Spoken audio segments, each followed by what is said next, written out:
I mean, there are many who are saying that, frankly, the Biden administration should have acted sooner and faster, that hundreds of billions of dollars has been put at risk because the Houthis have held this area in the Red Sea at ransom. Sorry, so just let me get this straight, Yalda. So we are bombing the poorest, one of the poorest countries in the world that has been under a humanitarian blockade. There has been famine. These people have been decimated, and we are bombing them because a couple of guys in dinghies in support for the Palestinians who are having a genocide committed against them. They're objecting to that, and we're bombing them. Come on now. I mean, this is just an insane world for us to even think. I'm so sorry your Amazon packages are delayed. I really am. Like, I wish mine came on time.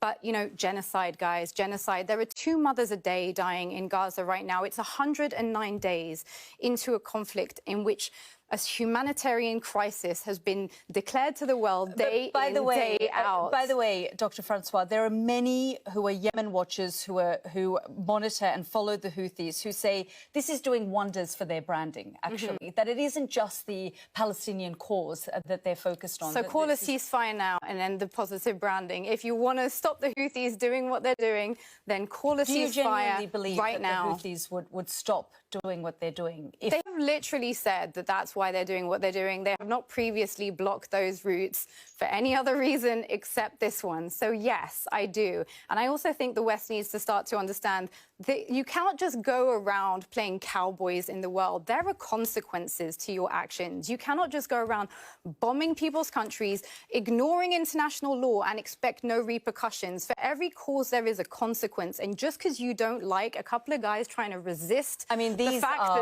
now prescribed terrorists. Sure, according to Western governments, they are also according to the Yemeni people, because they've which is a Saudi-backed government, which is essentially our. But the Yemenis who live, you know, under Houthi rule talk about the fact that this group continues to terrorize them as well. Yeah, I'm no fan of the Houthis, apart from when they're blockading in favour of a ceasefire, which should have been called a long time ago. 25,000 people are dead in Gaza right now. There are over 60,000 people injured with no access to food, water, aid. How dare we have a conversation about trade when there are children right now being treated without anaesthetic? Well, there are things that require us to make some sacrifices, and this would be one of them. They do have the global economy, global markets hostage.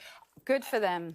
Ceasefire now. Okay. Ceasefire now. We're going to have to leave it there. But Dr. Myriam Francois, you cannot allow these people to be decimated and expect there to be no consequences. I think that is a separate.